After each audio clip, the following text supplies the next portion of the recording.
man. Got a chat here. Good afternoon, boys. Thank you, Ron C, for the 25. He says, I want to ask Nick what he thinks of cabinet resurfacing as a first business. Paint, stain, hardware, low overhead. Thanks, guys. Yes, it is a good business. The kid I know who does it, shout out, was it Providence Paint Company? Nice kid. Did a job for me. He paints cabinets about 80. He's a painter. He's a commercial painter. A younger guy, hungry, does a good job. I want to say half or 3/4 of his business is cabinet refinishing, and he's fucking crushing it. This kid, Really? Yeah, this kid makes a goddamn fortune. Yeah, so it's a great business. People can't afford new cabinets. New cabinets, everybody knows they're wood. They're hard wood. You just need to you can redo doors. Offer door options where you can keep the boxes. That's going to be the big deal. A lot of people just want to change the color.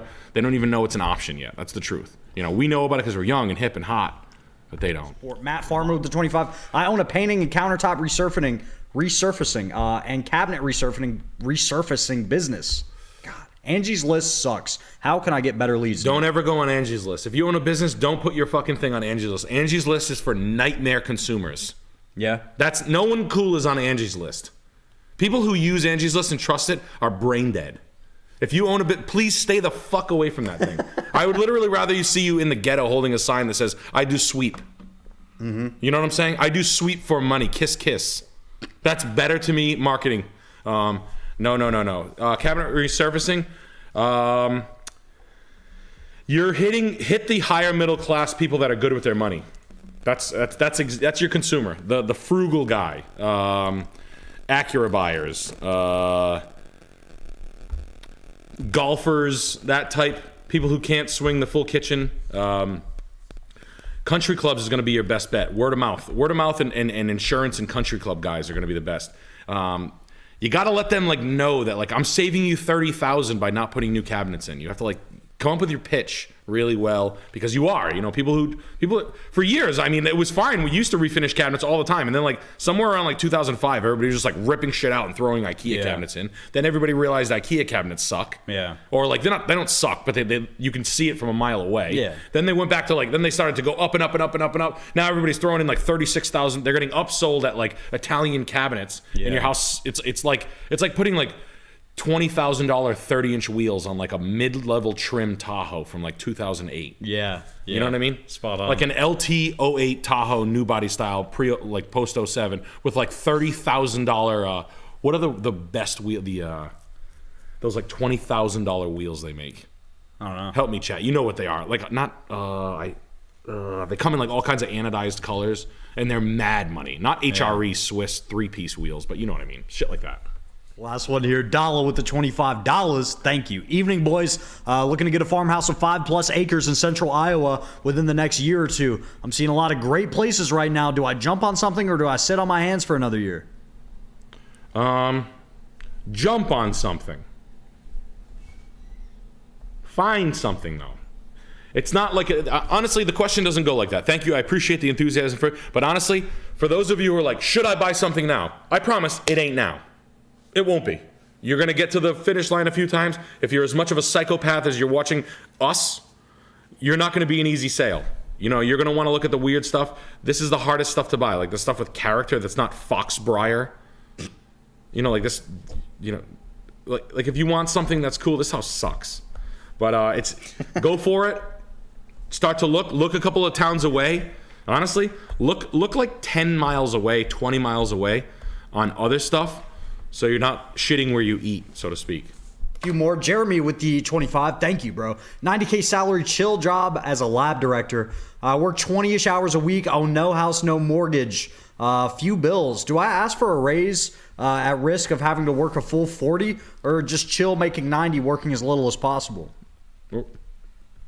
If you want more money, is there something you can do that you know how to do on the side? That you could do forever, like a side hustle. If not, I mean, that's kind of the dream, and they will ask you to work 40 most of the times, especially if it's a huge company. My experience is that when the company's a Fortune 500, Fortune 100 company, when you have mid-level management, they're just gonna be yeah, I'll give you more money, no problem, and then they squeeze the shit out of you. Yeah, you know, that's what I've seen a lot. I'm not saying don't ask for a raise, no, try, go for it, but be ready for a nice fuck you. Zoloft Dependent with the $30.06. Thank you, Zoloft Dependent. I'm in my early and mid 20s, currently pursuing a cybersecurity degree, but the market for professionals is way tighter than college advisors lead you to believe. What are your thoughts on IT? Better to find work somewhere else? Where was it? I'm in my early and mid 20s, currently pursuing a cybersecurity degree, but the market for professionals is way tighter than college advisors lead you to believe. Oh, yeah. What are your thoughts on IT? Better to find work in something else? Yeah, you can go work for a financial firm. That is actually probably go work for a financial firm. A buddy of mine who works IT just got a job with not Fidelity. They all hire for that. Same thing. You're just doing you can work in finance, believe it or not, with that. Just say you trade. I don't fucking know why. Erica H with the 20. Hi guys, I love the stream. I just got a graphic design degree and I have worked in it for a year. I hate it and I want to pivot into the trade / interior design, etc. I'm short and I'm not strong and I'm a girl. Any advice on fields and jobs to look into? If I was a girl that had a design degree, I would work for a construction company, like a large one, like a skyscraper builder.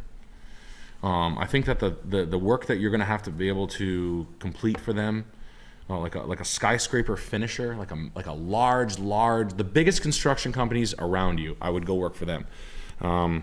Typically, I'll just be straight. I don't know what this is going to come off as. Girls in the construction trade fucking love it. They love it. I've met a handful of girls that work in high-level construction jobs. Really? Guys are they're tradesmen. Yeah. You know what I mean? They're excited to work with someone who's not fucking hey, what's going on, Ricky? What are you doing the weekend? You know, it's nice. They're just seriously, most of the time, I'm like, oh, you get your chops busted? Never. Yeah. That's never the case. It's 2023. That ain't happening. Honestly, I've sold a few cars to some developers, and they work with developers that finish hotels. You can work in the lobbies, and I remember she's still this girl Danielle. That's a really cool girl. Good recommendation. But it's rare bird. It's always fellas, you know what I mean? So fresh faces. I have a couple of friends. This girl Susan that used to come into the shop all the time. She worked for a company called Site Specific. Super cool person. Super cool couple that used to come. But she killed it. Had a great job. Working for people who build universities, schools, when the local private Brown University is always buying buildings. They always have shit going on, so they're remodeling cafeterias and whatnot. That's a great spot to be, honestly. So I think yeah, that's good. Girl boss, girl, go out there be a Nashville girl boss with a big old hat, a hat and a shacket. But good luck, congratulations. I'm sorry you hate it, but I think. Like I said, I don't think that's bad bit of advice there. Israel DeLeon with the 30. To Erica H. This is the girl who was asking for a job. Oh yeah. Look into retail design firms. A good way to pivot from graphics into interior design. Look at Blend, Thread, and DL English Design, all West Coast design firms. Oh, thank you. Appreciate that. Chat's got the advice too. Yes. It's crazy, man. A lot of smart people in here. Look at that. Already getting taken care of. Bae, that wasn't a girl that sent that. Bae, that wasn't. Girls would be like, I don't want to. Interior design firms are really, really, really hard to get jobs at. I don't think they get as much work as around where I live. Interior design is a job for a lying rich lady that's picking out furniture for her rich friends. Yeah. That's what I've come across. The big ones are in New York, and that's it. And they do hotels, and they're contracted out of New York. They get all the good jobs. But truthfully, honestly.